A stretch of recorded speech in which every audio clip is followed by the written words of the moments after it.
Hentikan spekulasi, hapuskan berita yang tidak pasti. Tak pasti, jangan kongsi. Seronok bercuti, jangan sampai lupa SOP. Assalamualaikum dan salam keluarga Malaysia. Anda bersama saya Nadine Nordin dan ini adalah Pastikan Sahih edisi Jumaat 5 November 2021. Selamat merentas negeri bagi keluarga Malaysia yang sudah lengkap 2 dos vaksin. Perlu diingat untuk sentiasa menjaga SOP walaupun kelonggaran telah diberikan. Walaupun sekatan jalan raya tidak lagi dilaksanakan, namun PDRM masih melaksanakan pemeriksaan di kawasan-kawasan tertentu seperti di kawasan rehat dan rawat. Ingat, kelonggaran yang diberikan hanya terpakai kepada mereka yang sudah lengkap divaksinasi sahaja. Baik, selain di saluran Berita RTM, anda juga boleh saksikan kami melalui saluran YouTube Berita RTM. Bagi mendapatkan sumber berita yang benar, tepat dan sahih, anda boleh ikuti media sosial rasmi kami seperti di Facebook, Instagram, Twitter dan juga YouTube dengan carian Berita RTM. Kita mulakan hari ini dengan berita viral. Apakah perkongsiannya? Mengenai, ini dia adalah kenyataan media Kementerian Kesihatan Malaysia mengenai patuhi janji temu dos kedua untuk remaja. KKM mendapati terdapat remaja yang tidak memenuhi atau menghadiri janji temu dos kedua seperti yang telah ditetapkan. Kenapa jadi begini? Ibu bapa sila ambil perhatian. Unjuran kadar vaksinasi dos kedua remaja mencapai 80% pada 11 November 2021. Namun melihat kepada pemantauan unjuran janji temu terkini, sasaran hanya akan dicapai pada akhir bulan November atau awal bulan Disember. Ingat buat kaum ibu dan bapa, sekiranya anak remaja anda tidak menerima dos kedua, risiko jangkitan COVID-19 adalah tinggi berbanding mereka yang lengkap divaksinasi. Pihak KKM menyarankan kepada semua ibu bapa dan penjaga untuk mematuhi janji temu dos kedua anak remaja mereka supaya mereka dapat dilindungi daripada COVID-19. Bagi ibu bapa atau penjaga yang terpaksa menjadualkan janji temu dos kedua, boleh hubungi pihak sekolah supaya janji temu dapat diberikan. Bagi ibu bapa yang tidak dapat hadir, anda dimohon mewakilkan seorang individu dewasa bagi mengiringi anak-anak untuk menerima vaksin COVID-19 dengan mengisi surat perwakilan ibu bapa atau penjaga yang boleh didapati daripada sekolah anak masing-masing. Seterusnya kami bawakan berdasarkan berkenan ke bawah Duli Yang Maha Mulia Seri Paduka Baginda Yang di-Pertuan Agong. Jabatan Agama Islam Wilayah Persekutuan Jawi menetapkan perluasan kebenaran majlis akad nikah di wilayah-wilayah Persekutuan Kuala Lumpur, Putrajaya dan Labuan untuk masalah umat Islam. Berkuat kuasa 5 November 2021, hari ini adalah seperti berikut. Majlis akad nikah dibenarkan di Pejabat Jawi, masjid-masjid dan premis sewaan kecuali rumah kediaman. Kedua, jumlah kehadiran majlis akad nikah adalah seperti berikut. Bagi Pejabat Jawi, jumlah maksimum 10 orang termasuk juri nikah dan 2 orang saksi. Bagi masjid-masjid, jumlah maksimum 20 orang tertakluk kepada keluasan ruang majlis. Untuk premis sewaan adalah 50% keluasan dewan dengan pencarakan fizikal dan kehadiran majlis akad nikah hanya dibenarkan kepada yang telah lengkap menerima vaksin. Untuk mendapatkan maklumat ini dengan lebih jelas, anda boleh dapatkan di Facebook page rasmi Jabatan Agama Islam Wilayah Persekutuan Jawi. Jangan kata kami tak kongsi. Baik, rakyat Malaysia tidak akan mempunyai masalah menjalani ujian kendiri. Kerana apa? Kerana kit ujian kendiri COVID-19 boleh didapati dengan mudah di pasaraya dan kedai serbaguna dengan harga serendah RM6.90. Ini adalah satu keputusan yang baik oleh kerajaan untuk menggalakkan rakyat Malaysia supaya kerap mengambil ujian kendiri untuk mencegah dari wabak COVID-19 terus berleluasa. Selangkah lagi untuk kita semua menuju ke fasa endemik. Semoga segala usaha kita ini akan membuahkan hasil yang baik. Kita kekalkan cara hidup normal baharu dengan cara sebelum pulang ke kampung atau melakukan aktiviti rentas negeri, kita buat terlebih dahulu ujian kendiri COVID-19. Demi siapa? Demi kemaslahatan kita bersama. Fenomena air pasang besar dijangka berlaku pada 4 hingga 7 November 2021. Sumber dipetik dari Pusat Hidrografi Nasional dan dikongsikan di Facebook page rasmi Majlis Keselamatan Negara. Mengenai fenomena air pasang besar dijangka berlaku pada 4 hingga 7 November 2021. Kawasan berisiko yang dijangka berlakunya fenomena air pasang besar ini adalah kawasan pesisir pantai barat Semenanjung Malaysia. Orang ramai dinasihatkan lebih berhati-hati semasa berada di kawasan pesisir pantai dan patuhi arahan semasa pihak berkuasa. Ingat, selalu seronok-seronok berendam dan berada di pesisiran pantai tapi perlu sentiasa peka dengan keadaan cuaca semasa. Kenyataan media ketetapan terkini berkaitan aktiviti pengimarahan di masjid dan surau.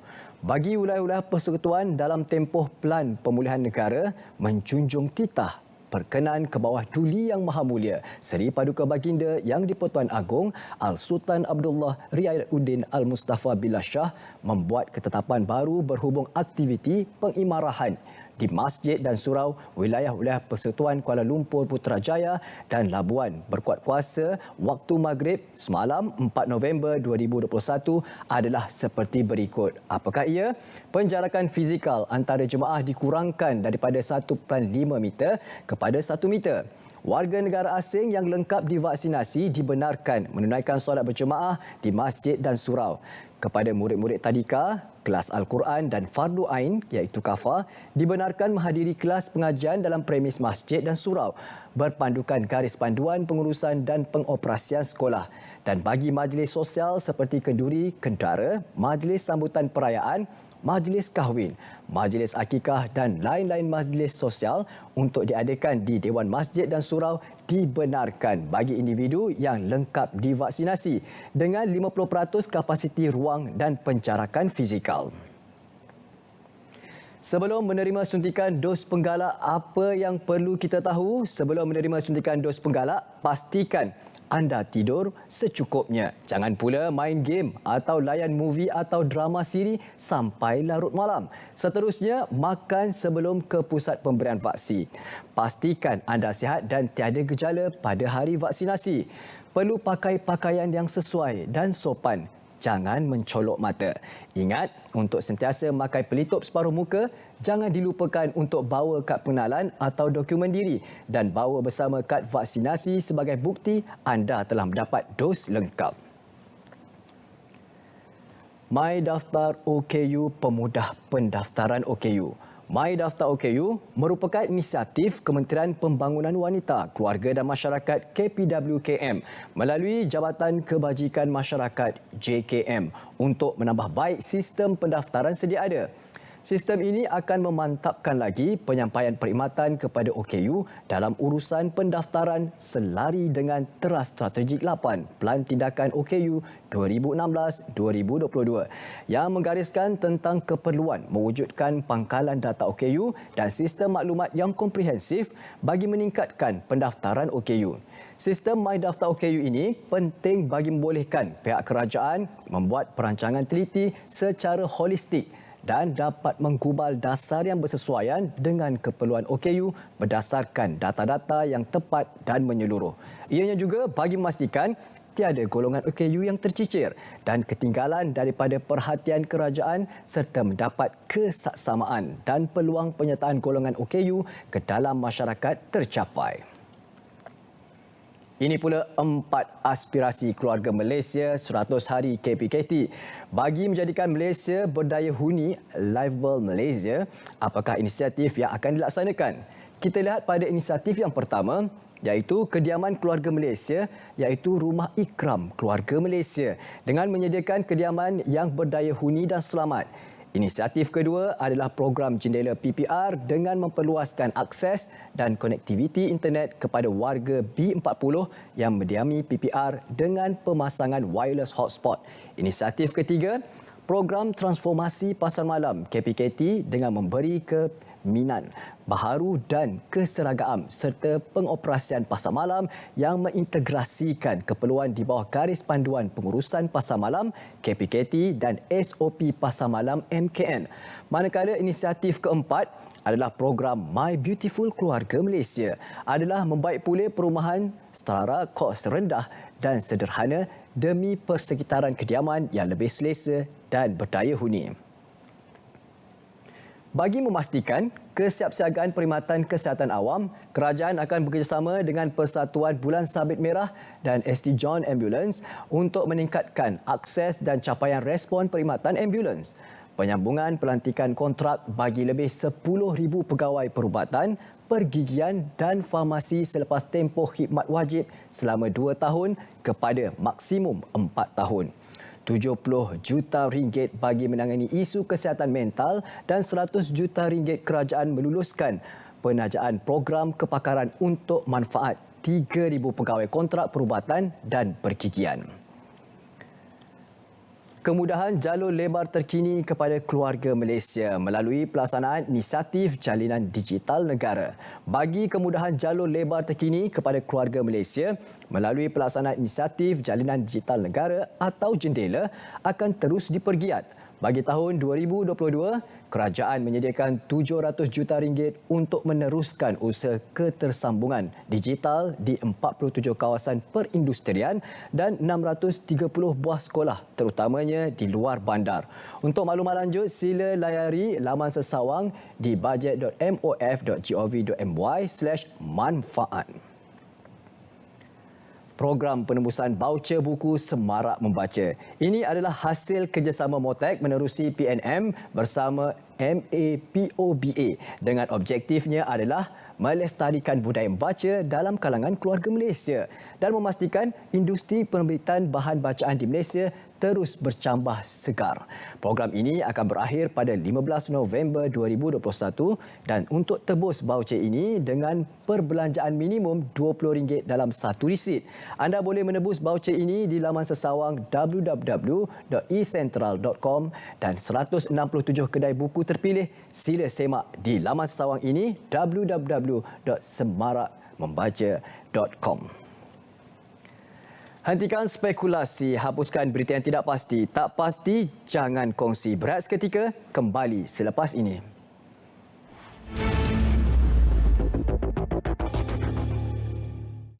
Dalam kegairahan kita untuk melakukan aktiviti merentas negeri, pastikan anda terus mematuhi SOP seperti pemakaian pelitup separuh muka dan juga melakukan ujian kendiri. Jaga-jaga, anda mungkin boleh didenda sekiranya tidak mematuhi SOP kerana pemeriksaan secara rawak akan sentiasa dilakukan oleh pihak berkuasa. Kepada yang bakal berhenti rehat di R&R di seluruh negara, ada SOP khusus yang perlu anda patuhi ketika berada di sana. Seperti menunggu giliran untuk menggunakan kemudahan surau dan menunggu giliran untuk makan di ruang yang disediakan. Pada para pemilik premis di seluruh tanah air, peringatan kepada anda bahawa anda bertanggungjawab sepenuhnya memeriksa status pemvaksinan pengunjung ke premis anda. Ingat, lindung diri, lindung semua. Tanggungjawab ini tanggungjawab bersama. Tak ikut, kena denda.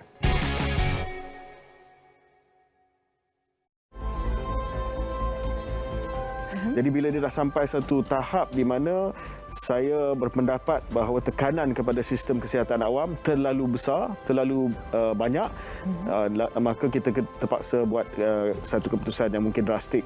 Dan juga kalau kadar kematian naik dengan mendadak sekali, itu mungkin kita perlu bawa kepada Jawatankuasa Pengurusan Pandemik COVID-19 untuk kita memikirkan semula kebebasan yang kita beri. Ini bukan soal kita nak ugut ataupun apa-apa. Ini realiti dia.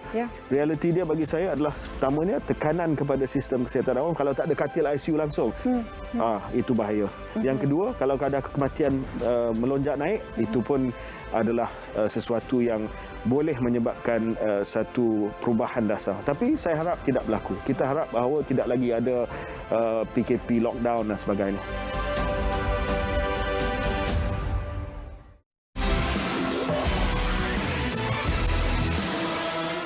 Menyedari kepentingan sumbangan gerakan koperasi, kerajaan akan meneruskan program transformasi ekonomi gerakan koperasi atau transfer dengan peruntukan sebanyak RM10 juta bagi memulihkan aktiviti koperasi yang terjejas. Di samping itu, dana sebanyak RM30 juta akan disediakan untuk program pembiayaan intervensi pemulihan ekonomi koperasi. Pada masa sama, bagi menyokong aktiviti perniagaan oleh koperasi, Program seperti penyediaan tapak perniagaan food truck di kawasan bandar utama akan dilaksanakan melalui Suruhanjaya Koperasi Malaysia.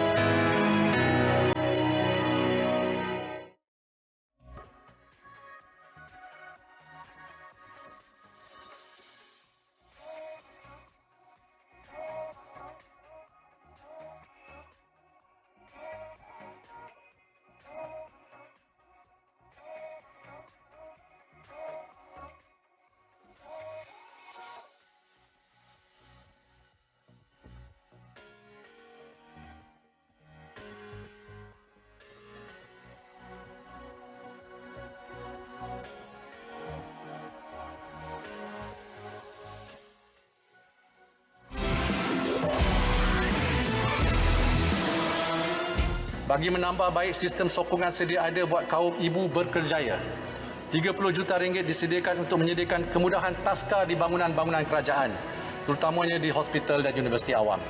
Kerajaan juga menggalakkan majikan sektor swasta untuk pengaturan kerja fleksibel serta menyediakan kemudahan taska di pejabat.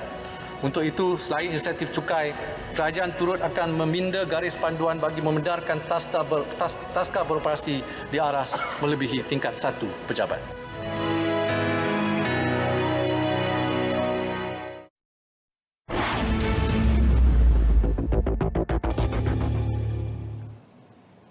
Terima kasih kerana masih lagi setia bersama kami dalam Pastikan Sahih. Sebelum kita ke hebahan berita RTM, kami bawakan terkini mengenai COVID-19 di Malaysia, iaitu terkini 5 November 2021, kes terbaru adalah 4,922 kes baharu dilaporkan dengan jumlah kumulatif kes COVID-19 di Malaysia setakat ini adalah 2,497,265 kes. Dapatkan maklumat ini sudah semestinya di portal rasmi Majlis Keselamatan Negara. Kami bawakan PRU Dun Melaka, 100 penguatkuasa Kabinet NHEP pantau harga barang. Ini adalah salah satu usaha bagi memantau harga barang sepanjang berlangsung. Ya, PRU Dun Melaka, dalam usaha ini, Kementerian Perdagangan Dalam Negeri dan Hal Ehwal Pengguna telah menggerakkan 100 pegawai penguatkuasa yang dilakukan. Walaupun kita mengambil peranan proaktif untuk melihat, meninjau dan memantau kemungkinan-kemungkinan yang berlaku sama ada kenaikan harga makanan, harga barang keperluan dan sebagainya. Cuma bagi pengguna yang ada isu, yang ada masalah, lapor pada kita.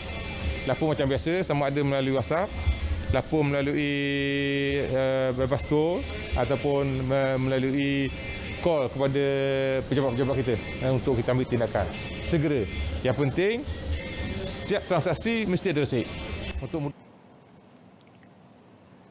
Kuasa larangan jual minum alkohol secara terbuka di tangan PBT, Ahli Majlis Negeri. Pihak berkuasa tempatan PBT dan Ahli Majlis di setiap negeri mempunyai kuasa untuk melaksanakan larangan penjualan minuman beralkohol kepada umat Islam di negara ini. Menurut Menteri di Jabatan Perdana Menteri Hal Ehwal Agama, perkara itu diputuskan berdasarkan perbincangan sebulat suara dan kebijaksanaan Ahli PBT untuk melaksanakan sekatan tersebut. Macam di BKL pun dibuat peraturan-peraturan seperti begitu. Khasnya untuk menyekat gejala-gejala terutama di kalangan orang Islam. Yang jelasnya Kelantan Terengganu semua lah. Kelantan Terengganu semua. Ya. Dan kita harapkan itu ya benda permulaan dia. Mana setiap negeri boleh buat. Itu terpulang kepada ahli majlis. Majlis itu untuk mengenakan sekatan terhadap penjualan arak itu. 17 juta ringgit diagihkan kepada agensi agama. Hampir 17 juta ringgit sumbangan telah diagihkan agensi-agensi agama bagi manfaat lebih 261,000 penerima yang terkesan akibat pandemik COVID-19 di seluruh negara bagi tempoh September hingga Oktober lalu. Sepanjang 2 bulan, agensi-agensi ini di bawah pentadbiran Menteri Jabatan Perdana Menteri Hal Ehwal Agama, beliau mahu golongan yang memerlukan terus dibantu. Menuju 100 hari pentadbiran, sebanyak 62 program telah dilaksanakan dengan 14 agensi agama di bawah kendaliannya. Walaupun kita tak dapat selesaikan semua masalah mereka, sekurang-kurangnya kita dapat meringankan apa yang dialami oleh mereka. Saya telah arahkan 14 agensi saya nak hari ini bukan mereka yang datang jumpa kita. kita yang mesti pergi cari mereka. Kerana kita faham, mereka dah susah. Apa mereka datang cari kita, terpaksa mereka tinggalkan kerja harian mereka yang kais pagi makan pagi. Yang keduanya, mereka terpaksa membelanja kos transport dan sebagainya. Medek memperkasa bantuan usahawan menyokong pembangunan ekonomi negara. Kementerian Pembangunan Usahawan dan Koperasi Medek akan memperkasa usaha membantu usahawan mencana pendapatan di tahap optimum bagi menyokong pembangunan ekonomi. Ini termasuk menangani karenah birokrasi, kelulusan pinjaman dan latihan keusahawanan yang berkesan dalam program yang dianjurkan oleh agensi. Mana-mana usahawan yang dilatih di bawah agensi Medek layak dalam mendapatkan pinjaman bagi memudahkan kelangsungan perniagaan. Supaya kurangkan birokrasi ini. Sistem kita macam kata saya kata tadi Sito Sikri salah satunya. Kemudian kalau dia kadang masih tengok juga rekod-rekod lama ni semua dia tak boleh tengok. Latih untuk menjadi usahawan. Bukan latih untuk bagi sijil. Boleh bagi sijil, tetapi apa maknanya dapat sijil, tetapi mereka balik dengan tangan kosong dan mereka tidak boleh memulakan perniagaan. Inisiatif Perniagaan menerusi bajet 2022 berupaya merancakkan semula kewangan PKS. Pelbagai inisiatif perniagaan yang diumumkan menerusi bajet 2022 berupaya membina semula keyakinan perusaha kecil dan sederhana PKS bagi menangani impak pandemik COVID-19. Dalam masa sama, masih terdapat beberapa langkah yang perlu ditambah baik bagi membantu PKS memperbaiki kewangan terkesan. Justeru bajet 2022 yang diumumkan kerajaan ini dilihat satu perkembangan yang positif terutama untuk memulihkan usahawan PKS bangkit semula dan mampu memperkasa ekonomi negara. Usahawan perlu merebut peluang ini dan untuk banyakkan kepada pembiayaan ya, jika kita dah masih dalam kita telah melalui fasa gelap dalam perniagaan di mana pandemik telah menghentikan perniagaan hampir setahun lebih.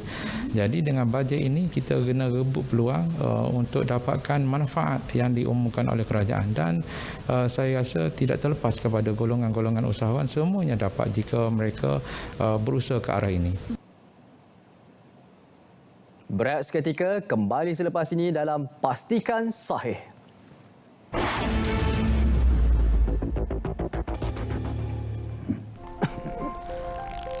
Saya Wan Muhammad Ihsan bin Wan Sabri, berasal daripada Bandar Baru Bangi Selangor, mewakili MZ Synergy Holdings No. Berhad selaku jurutera projek Alun Retreat Pulau Pangkor, butik hotel berkonsepkan kontena.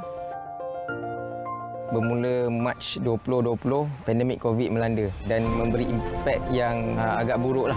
Akan tetapi, itu tidak menjadi alasan untuk kami meneruskan projek Alun Retreat di Pangkor atas sokongan juga daripada NCR.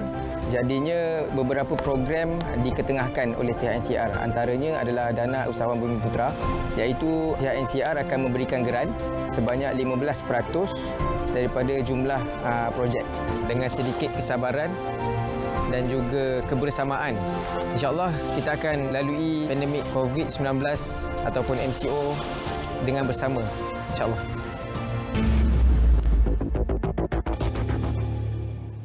Terima kasih kerana masih lagi setia bersama kami dalam Pastikan Sahih. Seperti biasa untuk segmen yang terakhir, kami bawakan hebahan yang perlu diwar-warkan kepada anda untuk anda ikuti. Ya, ayuh nantikan konsert minggu ini bersama Datuk Hatan pada 6 November 2021, hari Sabtu, pukul 9 malam di TV2. Ayuh ramai-ramai saksikan, ikuti Instagram Hiburan TV RTM, Hiburan TV RTM Facebook, Hiburan TV RTM di Twitter dan juga melalui rtmklik.rtm.gov.my. Ini perlu kami bawakan tinjauan soal selidik Yang Berhormat Menteri dan Kementerian Aspirasi Keluarga Malaysia 100 Hari Pertama Jemaah Menteri 1 hingga 15 November 2021. Anda boleh imbas untuk membuat tinjauan. Yang Berhormat Menteri disediakan QR Code dan juga Kementerian tersedia QR Code yang telah kami kongsikan kepada anda. Ya, ini pula kami bawakan sayembara Dikon Piala Ketua Menteri Sarawak kini kembali. Ayuh orang-orang Sarawak, mari bersama-sama tonjolkan kreativiti anda dalam mencorakkan persembahan deklamasi saja, iaitu puisi menggunakan lakonan melalui rakaman. Deklamasi dan juga lakon iaitu dikon, pertandingan terbuka kepada semua warga negara yang berasal dari Sarawak atau yang menetap di Sarawak. Maklumat lanjut penyertaan boleh dapati melalui pautan yang disediakan. Antara hadiahnya, kita ada 3 hadiah sagu hati, tempat ketiga, naib Johan dan juga Johan. Wang tunai menanti anda. Dewan Bahasa dan Pustaka Malaysia bawakan Mari Bersama-sama sertai sayembara Monodrama 2021 secara video anjuran DBP Cawangan Sarawak bersempena dengan Dekan Bahasa Kebangsaan Negeri Sarawak 2021. Terbuka kepada semua warga negara yang berasal dari Sarawak atau yang menetap di Sarawak. Jangan lepaskan peluang untuk tonjolkan bakat lakonan monodrama anda di media sosial. Maklumat dan borang penyertaan anda boleh ikuti di pautan yang tersedia. Dan ini pula adalah SW Wanita Anti Jenayah Sertai. Ayuh sertai bersama kita membanteras jenayah dan keganasan terhadap wanita. Penyertaan anda membantu melindungi wanita. Sila imbas QR Code untuk penyertaan dan maklumat lanjut. Jabatan Pembangunan Wanita JPW juga membawakan untuk tunjukkan sokongan anda sempena sambutan Hari Antarabangsa menangani keganasan terhadap wanita pada 25 November setiap tahun. Pejabat Pembangunan Wanita Negeri Kelantan menjemput semua rakan Facebook untuk sama-sama memberi sokongan kepada kempen Hentikan Keganasan Terhadap Wanita dengan mengisi maklumat di Google Form melalui pautan yang dikongsikan dan meninggalkan mesej atau kata-kata semangat berkenaan kempen e-vow ini. Hentikan spekulasi, hapuskan berita yang tidak pasti. Tak pasti, jangan kongsi. Ingat, kita masih lagi belum menang. Seronok-seronok bercuti, SOP jangan dilupakan. Assalamualaikum, salam keluarga Malaysia dan jaga diri.